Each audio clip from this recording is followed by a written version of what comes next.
Parking in Laura's garage costs $5.50, the flat rate, plus an additional $1.75 per hour. If Miguel has between $12.50 and $23 to spend on parking, how many hours can he park for?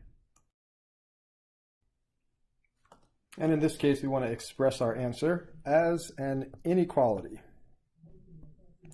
Okay, so the first thing that's important in doing a word problem is understanding what information you're given and what is unknown, what you're looking for. Because remember, in algebra, we use a symbol, a variable, to represent an unknown number. And it's usually, not always, but almost always at the end of the problem. So in this case, how many hours can he park for? So we identify what is unknown and give it a symbol. And this is what you should always do as your first step in any word problem that you're using algebra to solve.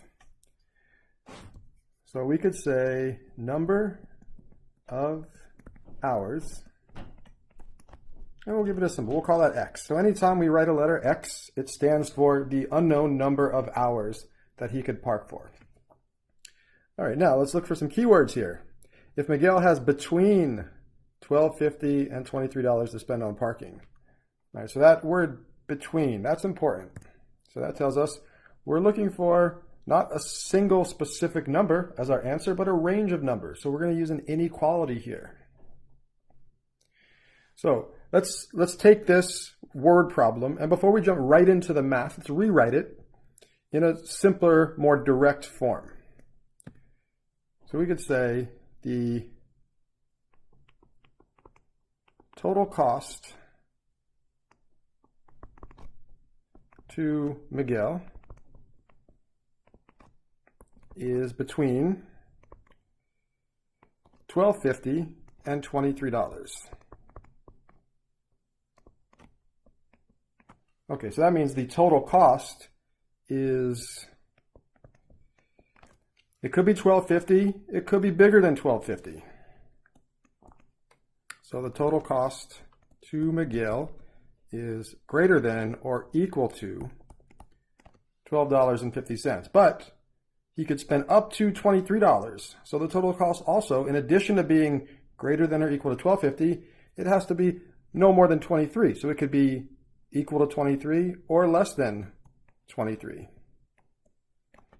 All right, so the total cost to Miguel is between these two numbers, from $12.50 up to $23. All right, so now let's look at the total cost. What is the total cost? I'll use black for this. So let's go back up to the problem. What does it cost to park in this garage? Well, the garage costs a $5.50 flat rate. That means you pay $5.50 when you drive in the lot, regardless of how much you park or how long you park for, plus an additional $1.75 per hour. And so that $1.75, it depends on the number of hours. So the additional amount you're paying depends on how many hours you park. So it's $1.75 for every hour. So how do we express this mathematically? So let's replace the word's total cost with mathematical notation. So $12.50,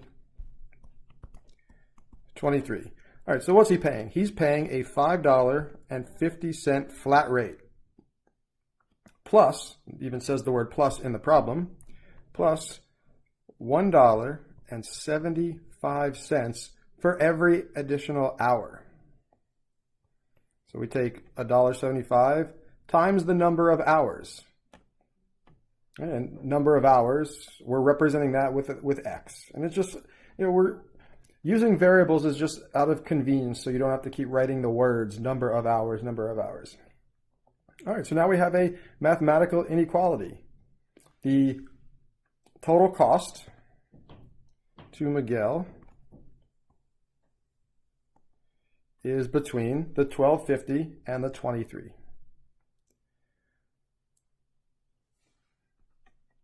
This is the hard part. Once the setup is done, it's no longer a word problem. So that's phase one. Phase one of solving a word problem is getting rid of the words in the word problem. And so what we've done is we've taken this problem expressed in English and we've restated this. We've translated this to the language of mathematics. All right, so basically what we have here in the bottom in blue is saying the same thing in another language. All right, so now our goal is to solve for x. What is x? Well, we want to get x by itself, as always, just like with equations. We want to get x by itself, so we need to get rid of these two numbers, the 550 and the $1.75. We could approach this in exactly the same way as we approach the equations. We want to get rid of this positive 550, so let's subtract 550. And whatever you do to one side, you have to do to the others. In this case, others, plural. So there's three sides. There's the left, the middle, and the right. And whatever you do to one part, you have to do to the other parts. Which means we have to subtract 550 from the right, subtract 550 from the left.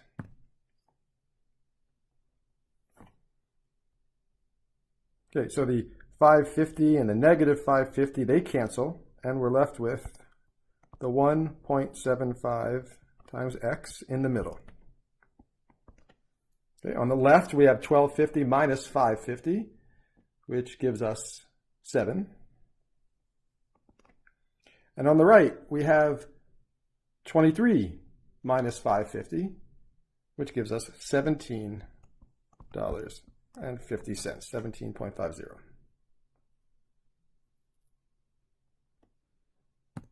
All right, so now we have, again, we want to get x by itself. We have 1.75 times x, the opposite of times.